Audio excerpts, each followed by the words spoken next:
میرا سوال یہ ہے کہ ہمارا کتاب سے یا سنت سے رشتہ کیا رہ گیا ہے عملی طور پہ؟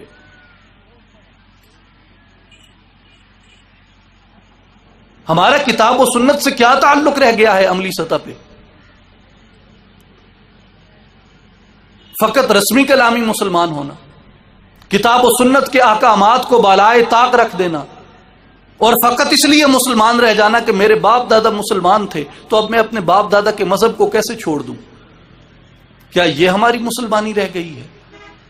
کیا اس بات کے لیے ہم مسلمان رہ گئے ہیں؟ کیا یہ تیاری کر کے ہم اپنی قبر میں جائیں گے؟ کیا یہ تیاری کر کے ہم قرآن کو اس کا جواب دیں گے؟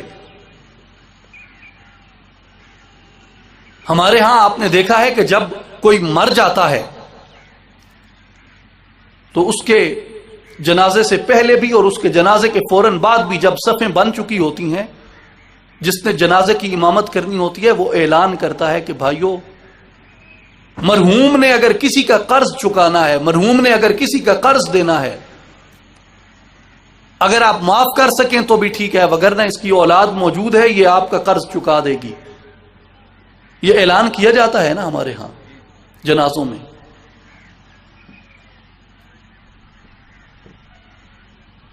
میرے نوجوان ساتھیوں، اس وقت سے ڈریں جب امام یہ اعلان کرے کہ اگر اس نے کسی کا قرض ادا کرنا تھا تو وہ بتائے۔ اس وقت سے ڈریں جب مسجد کی شلف میں غلاف میں لپٹا ہوا قرآن پکار کے بولے گا کہ اس شخص نے میرا قرض ادا کرنا ہے۔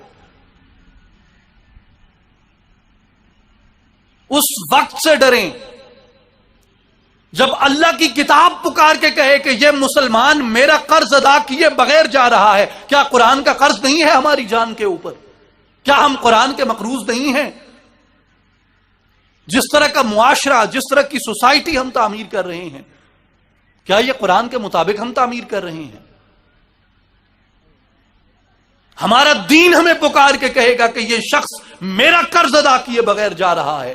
بیت اللہ سے آواز آئے گی، گنبد خضرا سے آواز آئے گی کہ یہ امتی حضور کا، یہ حضور کا قرض ادا کیے بغیر جا رہا ہے اس دنیا سے۔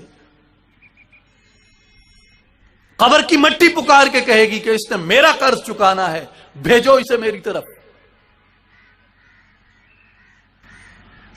ہم کیوں خدا کے خوف سے عاری ہو گئے ہیں؟ ہم کیوں اللہ کے عذاب سے بے خوف ہو گئے ہیں؟ ہمارے اور ہمارے اسلاف، ہمارے بزرگوں کے درمیان سب سے بڑا فرق یہ ہے کہ ہم جب قرآن کی تلاوت کرتے ہیں تو قرآن میں اول تو، اب میں کیا کہوں، ہمیں پتہ نہیں کتنے عرصے بعد یہ توفیق نصیب ہو کہ ہم قرآن کی تلاوت کریں، قرآن کو چھو کے دیکھیں، قرآن کو کھول کے دیکھیں کہ اس میں لکھا کیا ہے۔ لیکن جب ہم قرآن کی تلاوت کرتے ہیں، جب ہم دین کی طرف رغبت اختیار کرتے ہیں، تو کیا صرف یہی کافی ہے یا اس کو عملی طور پہ اپنے اوپر لانا، اس کو عملی طور پہ اپنے اوپر نافذ کرنا یہ زیادہ اہم ہے؟ یہ خدا خوفی، یہ خدا ترسی، یہ اگر ہمارے درمیان سے نکل گئی اور یہ ہمارے درمیان سے زائل ہو گئی تو اللہ تعالیٰ نے فرمایا کہ تم پہ عذاب ایسا آئے گا کہ ثم لا ينصرون، کوئی تمہاری مدد کرنے کے لیے بھی نہیں آئے گا، کوئی تمہیں اس عذاب سے بچانے کے لیے، کوئی تمہیں اس عذاب سے نجات دینے والا نہیں ہوگا اگر میرے دین کو چھوڑ دو گے، اگر میری کتاب کو چھوڑ دو گے، اگر میرے نبی کی سنت کو چھوڑ دو گے۔